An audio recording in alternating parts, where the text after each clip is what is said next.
So, as I said, this is called Project 6. So, 10 years of Nanocem, 7 years of atomistic simulations. So, the first atomistic simulation workshop for Nanocem was in Berlin in 2007. There were invited people like Kirkpatrick, DeVille, Johnson, Bellon, who'd done some atomistic modeling on cementitious systems or aspects of things. Conclusion of the meeting was atomistic simulation was ready for cement. But we needed a high quality student to cope with such a wide domain. I was there with Sandra Galmarini, and I boasted that Sandra Galmarini was the student capable of doing this very complex work. And it became called Project 6. So in the next 30 minutes, we'll see if I was correct. We've made significant progress, but a lot more effort is needed. So we started with a crystalline product, an atomistic simulation. Basically, we need a crystal structure to start things off. So we started with Portlandite, and as you know, it's a major component of hydrated cement. And we looked at the effect of solution composition on growth, the atomistic simulation side, in particularly the effect of calcium, hydroxyls, and silicates. Then she moved on to start looking at the CSH problem. She used potentials that she developed for calcium silicates via structural modifications of tobermarite, often proposed but not investigated energetically. Are these proposed structures stable? So, quick introduction to myself. And I was born in Wales a few years ago. When I left school, I was 19 and I had hair a little bit longer than today. So I looked a little bit more like Hegoy than he would probably believe. Wales, perfect weather today for a Welshman. Yeah, except it stopped raining already. In Wales, it doesn't often stop raining. You have to be very careful when you talk to a Welshman, because if they say, we're going to have good weather, what they mean is you might see some blue sky. My wife is Spanish, and on the weather forecasting curtain, they say, tomorrow it's going to be bright. And she says, what does that mean? Well, I mean, it might not rain, but you won't see the sun. So I moved from Wales via Imperial College and Cambridge, where I did my PhD. I worked in industry with British Petroleum for a few years, and I've been at EPFL since 1987. When I left Wales, my passions were rugby, beer, music, and physics. Somebody asked me in that order, but I never drank beer before playing rugby. I know some people who do. In Switzerland, my passions have become mountains, wine, and dance, and powder technology. How did I get into cement? Yves Oost, who's driving. I mean, we had lots of things in common. Good wine, good food. He catches his own fish on the lake of Neuchâtel. And he came and joined our lab and said, I think there's a lot of things we can do from powder technology viewpoint for cement. And we got a young PhD student in who we all know as Professor Robert Flack. And since then, I've not been able to get away from cement. My wife also being an expert in the area. So, the project. What we want to do is look at Portlandite and CSH. Basically, with these type of modeling, we looked at molecular dynamics, energy minimization, metadynamics, and Monte Carlo modeling. Basically, we're saying we're using potentials to describe the interaction between atoms. These are empirical potentials, which then reproduce the properties of the material we're interested in. And we've developed force fields for calcium silicates. So Portlandite, simulation of absorption of different ions onto surfaces and steps. How do these influence the growth and final morphology of the Portlandite? For CSH, what types of defects of the tobermarite structure are stable? How can we introduce surfaces? And can we ultimately explain the lack of three-dimensional crystallinity even after prolonged aging? And what is the probable microstructure of CSH? So these are the goals long term. And then we'd like to integrate these results with the microstructural models. The force field, we looked at previous work, like I said, it worked on things. I mean, Kalinichev produced the clay FF force field, which we used for cementitious systems. When we looked at Portlandite, it wasn't given the perfect cleavage plane as predicted. We were getting much too large dissolution energies for calcium hydroxide. There's another set developed by Steve Parker at Bath, used by Roland Pellanc in his famous model of 2009, where we introduce a polarizability of the oxygen using a core shell model. Problem with this, you have to do time steps smaller to take account of these shells. Computationally, it's more expensive. The water model gives a density of 1.2, which is a little bit high and unrealistic. And we had stability problems when we tried to sort of simulate tobermorite, 49 on tobermorite. It wasn't stable in computation. So basically, Sandra adapted potentials for water, and the water calcium hydroxide interface and the calcium hydroxide from these waters, which are different aspects: rigid water, rigid iron, angled potentials for the SiO bonds. And basically, here's the simulation, here's the experiment for alite calcium hydroxide and 14 angstrom tobermorite. I mean, the numbers are difficult to sort of follow, but basically the estimated error on crystallographic distances was less than 5%, on angles less than 10%. So we're using these potentials, which then give us position of atoms in the crystal structure, we can get very good representation of reality. Now for these calcium silicates. We also looked at heats of reaction, and you can see the difference between experiment and modeling are quite reasonable. Difficult to do these things accurately, but they give us reasonable results. So, Portlandite. So what we wanted to see was, how do these different species in solution, how can they interact with the surface, and how can they change the morphology? As Karen said this morning, modeling, you can model anything you want, but unless it's validated experimentally, then it has little value. So experimentally, we looked at the effect of just co-precipitated. We get these equiaxed crystals. If you put in sulfate, you change drastically the morphology. You get these hexagonal placelets. With silicates, you disrupt the growth. It's like a poisoning. You get aggregates. With aluminate, what you tend to get is bigger particles. So we did thermodynamic calculations to look at the dominant, the dominant species for the different model systems. We then did the atomistic simulations of the vacuum and the water interfaces with calcium hydroxide, and looked at how calcium hydroxide, this calcium silicate complex, and a silicate complex then adsorb on the surfaces, modify the growth and morphology. We also did some Monte Carlo simulations of ionic distribution at interfaces, but I won't show that today. So we precipitated, so this is the pure system. This is no counter ions, this is just pure calcium hydroxide from a saturated solution, heated at 65 degrees for 23 days. We see we get these equiaxed morphology. Sandra then developed a morphological analysis program, which then we could identify the different facets which are terminating these crystals. And then we see for these crystals we have the 100, the 101, and the 001 terminating these crystals. So from the thermodynamic conditions, we see calcium and hydroxyls are the two species which dominate. What we're really going to talk about the simple system and the silicate system. For the silicate system, it's this complex, this calcium SiO2OH2 complex, which seems to be the dominant species in solution. Yeah. So, atomistic simulation of surface energies. So we take the Portlandite vacuum interface, we take the Portlandite water interface, and we try and then, from the area of the interface, we can work out the interfacial energy. If we take the simulation box with the Portlandite surface, the water, and a small vacuum, here is a box of water twice the size, here is the interface of the calcium hydroxide. Subtract these, and from this we can then get the interfacial energies from our atomistic simulations using the potentials that we have.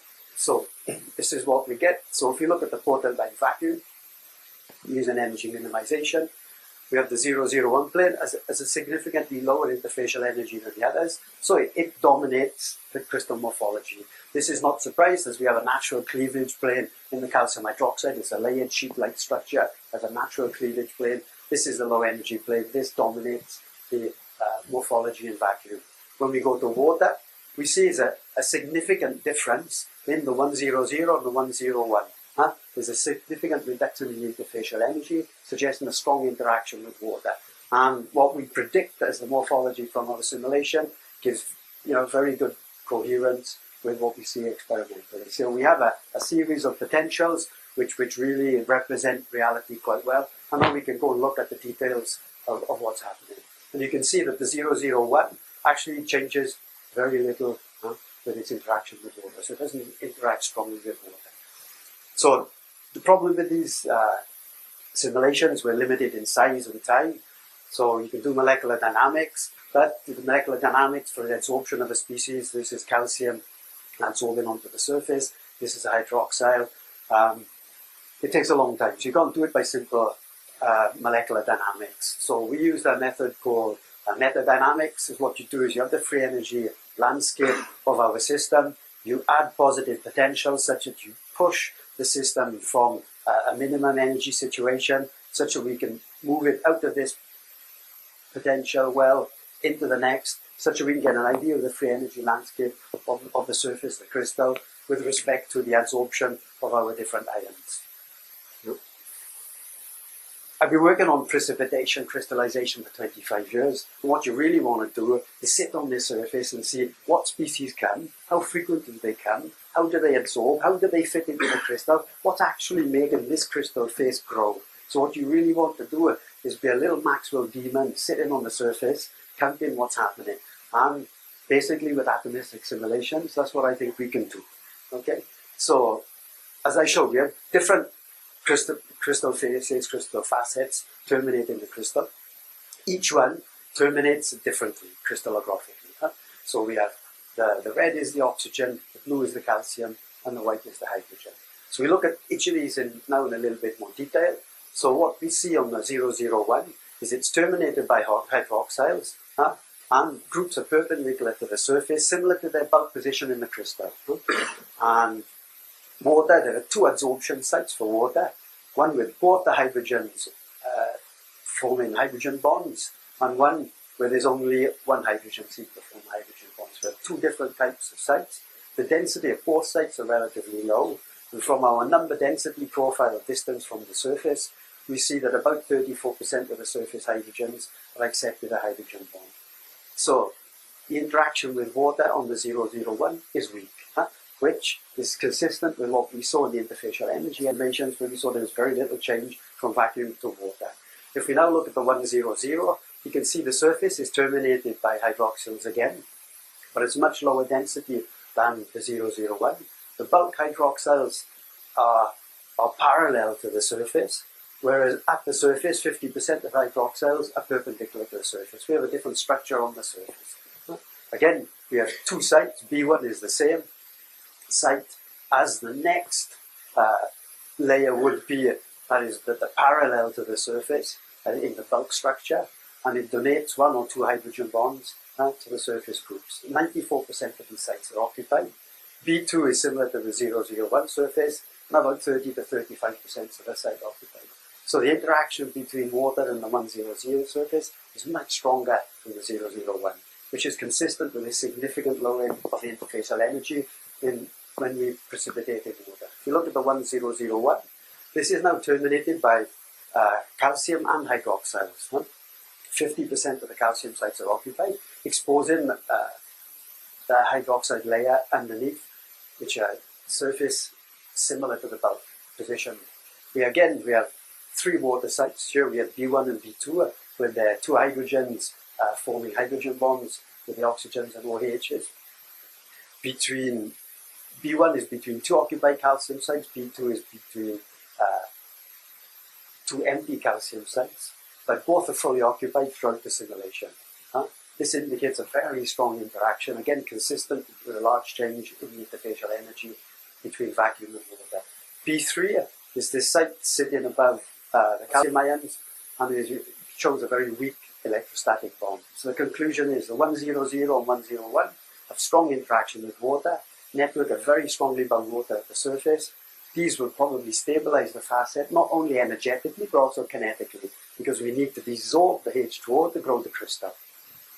So if we now look at how calcium and hydroxyl adsorb in the different facets, so here we see on the 001, the calcium adsorbs between the hydroxyls. On the 100, it adsorbs between the hydroxyls, but quite often with an associated OH, as if it's the calcium hydroxide 1 plus, which is the growth unit on the surface.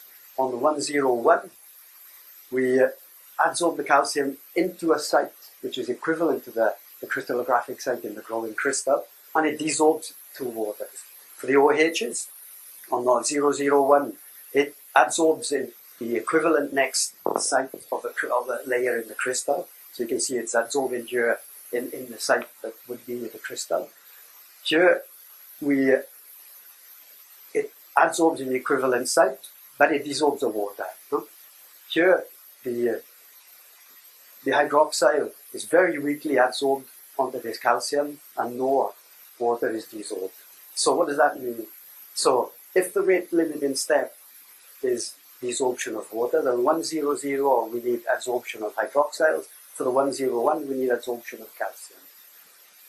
For the 001, it's not really obvious which one is dominating, so we look then at the adsorption energy profile. So the energy profile as we approach the surface with a calcium ion or the hydroxyl ion, and this is a distance from the surface. And what we see with the calcium is this minimum at about 8 angstrom from the surface, which is the size of the hydration shell. So then it's difficult to actually get close to the surface. The OH, after losing a bit of its hydration shell, it can actually get quite close before energetically it gets difficult. So the rate limiting step for this surface, for the 001, is perhaps dehydration of the calcium ion. So if we look at this, so the interaction of hydroxyls and calcium depend on surface crystallography. This is really interesting. I've not seen anything like this on any inorganic crystal, let alone in the cement plane. So if we increase the pH, we decrease the calcium concentration, of course, with a common ion effect. So we should decrease the speed of growth in the 001 and the 101 direction, and increase in the 100. So we can change, in fact, the speed with which the crystal grows in different directions by changing the solution composition. So this has been seen experimentally by Gray. So if we have low hydroxyl concentration, the 100 dominates, and we get these long elongated crystals. We increase the hydroxyl concentration, and we can see the 100 gets less dominant. And if we have a significant excess of hydroxyl, then we get these equiax particles. It's difficult from the quality of the image to identify it's the 101, but probably after. So here you can see that our simulations actually predicting how the different facets grow, and we can see how they grow in the different solution conditions. If we then look at the silicate species, what we see is the silicate species adsorbs of its hydroxyls on the surface. And if you look at the dynamics, you see that in fact it seems to sort of walk along the surface, and it stays at the surface for a long time. So if we then looked at the metadynamics, we look at the energy profile as we bring in the calcium silicate, this is the green line, the calcium silicate species towards the surface. You can see there's two minima where the hydroxyls are very happy. So they actually stick, the other one moves around, finds another site, sticks, so it doesn't pull off at the same time. And you can see the hydroxyls come in quite easily, whereas the silicate species on its own, or the calcium, find it much more difficult to actually approach the surface.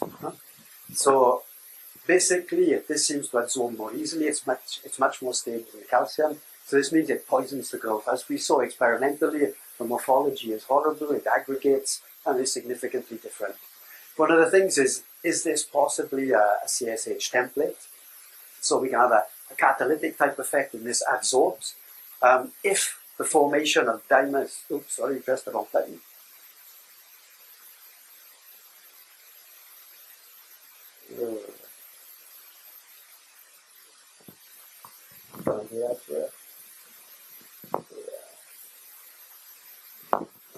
Let's go through it. So we'll do that soon. Sorry about that. So where was I? Oh yeah, so we're talking about if the rate limiting step of CSH growth is the formation of the dimers, then maybe, this species on the solution is there for a long time. It can meet another one. And because they're adsorbed on the surface and bonds are slightly stretched, it might be easier to actually form it on the surface so it can be a sort of a catalytic effect towards producing the first diamers towards CSH. So in summary, on Portlandite, this strongly bound water stabilizes at high energy surfaces, probably both energetically and kinetically. For metadynamics, we suggest the rate limiting steps in the growth on different surfaces is dehydration and absorption of the calcium ion on the 001, getting rid of strongly bound water, absorption of hydroxyl on the 001. Sorry, that's on the 100, sorry about that. And then calcium on the 1001, which is consistent with experiment. So we've got a handle on how things grow and change in solution. So then Sandra had a little bit of time to look at CSH. She spent 2.5 years mostly working on the Portlandite. So the idea was, how does it grow? Why is it poorly crystalline? How can we accelerate it to improve early strength? So basically studying of the structure and then trying to get towards interfaces. Because if we can do the same thing, we've seen now that on calcium hydroxide, we can get significant insights into how things grow under different solution conditions. And this is the key for supplementary cementitious materials. As we change things, we change reactivity. Why do things grow differently? If we can get a structure for CSH, maybe we can do the same thing on CSH. The problem is we don't have an atomistic structure at the moment. Most people have started with the mineral tobermorite, where we have a calcium to silicon ratio of 0.83. It forms this dry Catalan structure of the silicate tetrahedra, where we have these infinite chains. Calcium silicate hydrate has a variable stoichiometry of 1.2 to 2.1, average about 1.7. And to create that, what people have done is introduce defects into this tobermorite structure by modifying the bridging tetrahedra, taking them out, taking away silanol groups, and compensated by various calcium or hydroxyl situations. So nobody has verified. There's been lots of discussion, and if you go to Ian Richardson's review in 2008, you'll see all the models that everybody's proposed, but none of them have actually seen if these defect structures are energetically stable or not. And also, when you actually do this and you take away the structure, there's still a high degree of nanocrystallinity, up to calcium to silicon ratios of 1.5, 1.7. So it's not totally amorphous. We have a high surface area of CSH, between 60 to 200, depending on how things have been measured. Between primary particles are very small, 10 to 40 nanometer range. Lots of people are trying to estimate it. They said, okay, it's between 3 to 6, 10 nanometers of platelets. If we take platelets of 3 times 4 times 6 nanometers or 6 times 6 times 10 nanometers as being primary particles, and if the surface layer is like half the layer of the 14 angstrom tobermite, and say it's 7 angstrom thick, then 49 to 73% of the CSH is actually surface. So surfaces are important. So early atomistic model by Roland Pellon has certain limitations. You can see it's very disordered, probably a little bit too disordered. It's not consistent with all experimental results, which Ian Richardson has discussed a lot. There are no surfaces and there are no water-solid interfaces. So to actually get towards how CSH grows, we need to take a few more steps towards getting a better structure and getting interfaces. So what Sandra did was we took the tobermorite. It's also polymorphic, and there's a pronounced order-disorder character in tobermorite. So tobermorite itself is not even easy to simulate, let alone move into CSH, which is a disordered structure of tobermorite. So basically, what Sandra did, we took some predicted structures and we estimated the precipitation entities, both experimentally, through a density functional theory and the molecular dynamics that she did. So what she's done is you've taken some species, so you've taken this calcium silicate species, water, we've created something where we can then form tobermorite and the rest of the species in solution. So this was done for the BLM polymorph.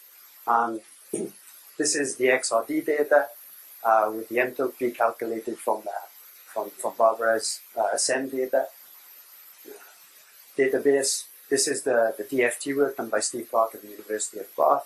This is the classical MD which Sandra did. And what you can see is the structures are very similar. So you see the silicate structures, all are very similar. The main differences are in fact the positions and orientations of the water in the interlayer spacing. But you can see that within the experimental era, the heats of enthalpies for these reactions are all very similar. So we're getting very consistent results from our simulations with respect to experiment. So then if we look at how then do we create higher calcium to silicon ratios, so we take the tobermorite, we take our calcium silicate species, we form a tobermorite with a stoichiometry, a calcium silicon ratio of 1. Yeah. To do this, we've taken away a silanol group and we've compensated with a calcium. So one defect is put in the supercell of 48 tobermorite units, and then the calculations are made. So we do this for a series of different calcium to silicon ratios, changing the types of defect that we've introduced. And you can see that there are a series of these are then energetically favorable. So we have energetically favorable defect structures for these significantly different calcium to silicon ratios. We start approaching calcium to silicon ratios similar to that seen in cement without actually creating a significant amount of disorder. If we then look at this reaction enthalpy as a function of the calcium silicon ratio, the blue dots are those calculated from the SEM data database for tobermorite, for a dimeric limit of CSH and a pentameric limit of CSH. And you can see that in general, our simulation results and experimental results are really quite coherent. So I think we're really on a very, very good line towards understanding the structure of CSH. So these are the defects that were the different series, different stoichiometries. And what we do is we change here. We've lost the silanol group here. We've taken the bridging tetrahedride, compensated with calcium and 2 hydroxyls, and here with 2 calciums and 2 hydroxyls. So it's a different way of compensating, and these are all energetically favorable. So stable systems. One of the big worries is do the polymorphs have a big influence? So Sandra looked at, and Steve Parker also did DFT simulations of the 2 different polymorphs. And within the simulations, there's a little difference between the DFT and the molecular dynamics.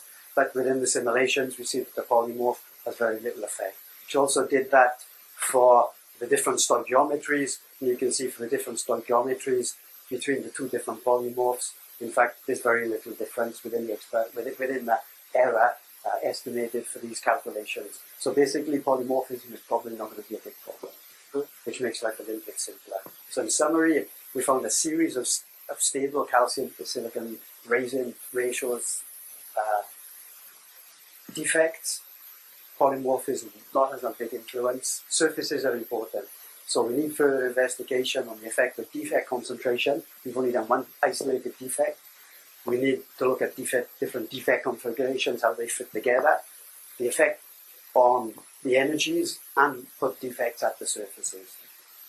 Then we could probably create a microstructure of CSH surfaces and water interfaces, and then start looking at how different ions interact with these surfaces. Early results on the interfacial energies are promising. They show very low results, similar to those seen experimentally, but more work is needed. So, in general conclusion, atomistic simulations have great potential for cement chemistry. Insights into mechanisms of near-surface phenomena, more or less impossible to get experimentally, can be seen. And I was right, Sam Montgomery is in fact an outstanding PhD student, but systems studied are relatively simple and small and on short time scales. We need a significant coordinated effort to really push it forward. We will get the CSH structure, surfaces, the chemistry and the interfaces, ionic media, which are the species dominate. Also, once we've got these surfaces, we'll be ready to look at how superplasticizers absorb and interact. And I don't think it's going to be one PhD student that fills all this in, it's going to be 10. But we've got the first one coming up this summer, and hopefully one of these European Marie Curie projects will get a few more. So with that, and just one thing, Sandra's presentation, her public presentation thesis, you can see on YouTube, and it's the best public presentation of a PhD thesis since Robert presented. So I've been waiting 15 years, and finally someone's come up to the same standard as Robert. A lot of people to thank. I'd like to thank you for your attention. Thank you very much.